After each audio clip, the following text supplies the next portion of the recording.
안녕하세요. 크리스천 영사학교로 연한 신목사입니다. 오늘은 교회에서는 당신이 성경의 축복을 받지 못하는 이유를 말해주지 않는다 라는 주제로 한번 생각해 보도록 하겠습니다.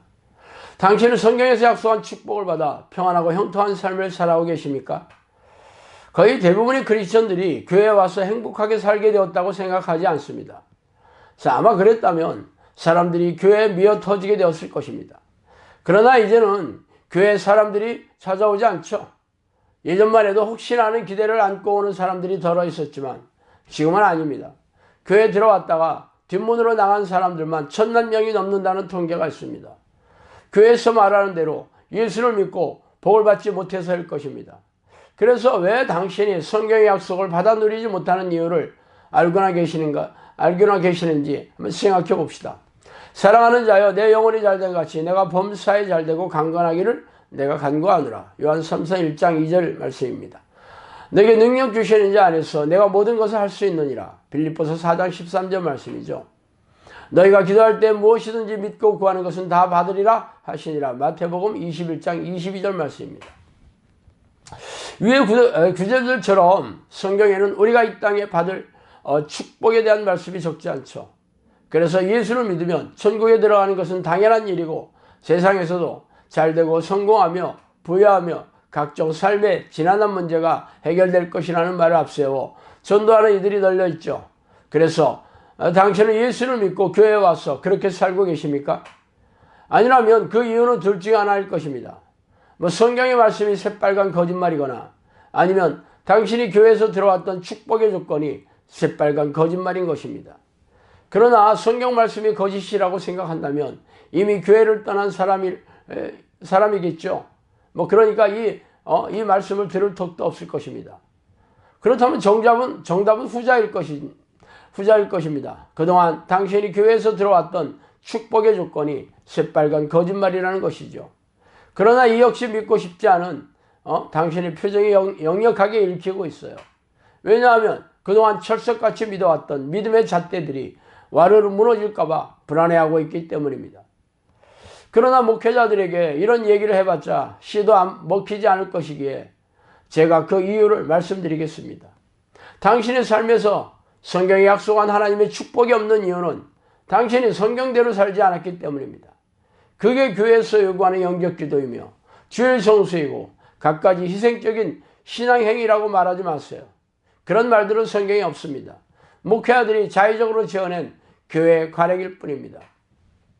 성경이 하나님의 말씀이라면 하나님은 자신의 한 말에 대해서만 책임을 질 뿐이지 교회에서 관행적으로 만든 행위까지 책임을 지시는 분이 아닙니다. 그렇다면 거꾸로 성경에서 축복의 조건으로 한 말들은 하나님께서 100% 책임지신다는 뜻도 될 것입니다. 그렇다면 왜 당신이 오랫동안 교회 다니면서 하나님의 약속한 축복을 받지 못했는지 그 이유를 알게 될 것입니다. 그 이유는 당신이 성경에서 약속하신 하나님의 명령대로 행하지 않았기 때문입니다. 그래서 축복을 약속하신 하나님의 조건들을 하나하나 끄집어내어 곱씹어 봅시다. 내가 내 하나님 여호와의 말씀을 삼가 듣고 내가 오늘 내게 명령하는 그의 모든 명령을 지켜 행하면 내 하나님 여호와께서 너를 세계 모든 민족 위에 뛰어나게 하실 것이라. 내가 내 하나님 여호와의 말씀을 청종하면 이 모든 복이 내게 임하며 내게 이르리니 성읍에서도 복을 받고 들에서도 복을 받을 것이며 내 몸의 자녀와 내 토지의 소산과 내 짐승의 새끼와 소와 양의 새끼가 복을 받을 것이며 내 광주리와 떡반죽 그릇이 복을 받을 것이며 내가 들어와도 복을 받고 나가도 복을 받을 것이니라. 신명기 28장 1절에서 6절 말씀입니다. 위에 신명기 28장의 복은 너무 유명해서 더 이상 설명이 필요가 없죠. 당신이 이에 대한 설교를 수도 없이 들어왔을 것입니다. 그래서 당신은 하나님의 축복의 소유자임을 믿어 의심치 않았을 것이죠. 그러나 그 축복의 대상자가 누구인지 아세요? 바로 하나님의 말씀을 겸허하게 듣고 그 말씀대로 행하는 사람입니다. 그래서 당신은 하나님의 말씀을 삶에 올곧게 적용하고 순종하고 계십니까? 당신에게 하나님의 축복이 임하지 않은 이유는 당신이 지금까지 행해왔던 주일 성수와 각종 희생적인 신앙행위가 성경에서 말하는 하나님의 말씀이 아니었기 때문입니다. 그러므로 당신이 들어왔던 설교를 통해 들었던 내용들은 비틀어지고 자의적으로 해석되었으며 아전 인수식으로 재해석된 성경이었을 뿐입니다. 그래서 당신에게 아무런 일이 일어나지 않은 이유입니다. 그러므로 하나님의 말씀이나 하나님의 뜻 혹은 명령, 계명이 무엇인지 알고 싶다면 스스로 성경을 찾아서 읽고 묵상하시기 바랍니다. 이해가 되지 않는 단어들은 성경 사전에서 찾아보고 성령께 깨달음을 주시기를 간절히 기도하시기 바랍니다. 그래서 하나님의 뜻이 무엇인지 깨닫고 그 삶에 그 뜻대로 삶에 적용하시기 바랍니다. 만군의 여호와가 이르노라. 너희 온전한 11조를 창고에 들여 나의 집에 양식이 있게 하고 그것으로 나를 시험하여 내가 하늘문을 열고 너희에게 복을 쌓을 것이 없도록 붙지 아니하나 보라. 말라기 3장 10절 말씀입니다. 그래도 저희 주장이 선뜻 마음에 내키지 않은 사람들을 위해 우리네 교회에서 가장 많이 선포하는 축복의 근거가 되는 말라기 3장의 11조에 대한 구절을 생각해 봅시다. 이 구절은 성전 건축 시기가 되면 이 분야의 유명한 부흥사가 들이대는 말씀이죠.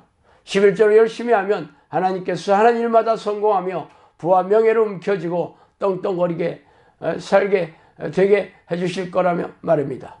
그래서 당신은 이 설교를 들으면서 부자가 된 상상을 수도 없이 해보았을 것입니다.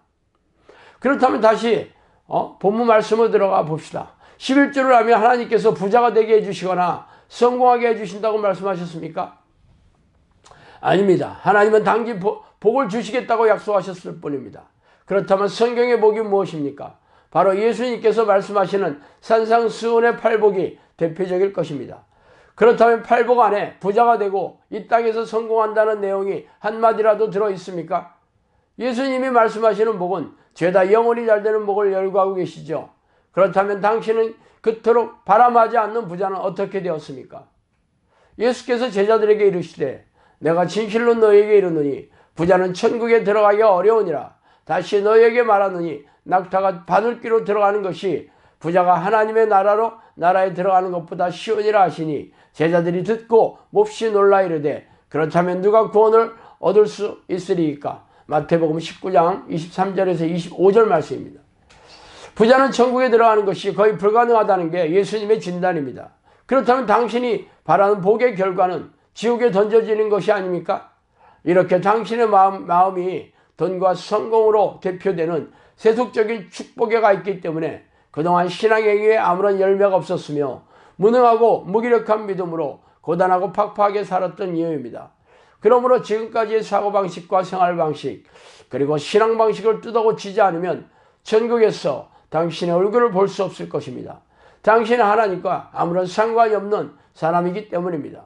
자, 오늘은 여기까지 하겠습니다. 감사합니다.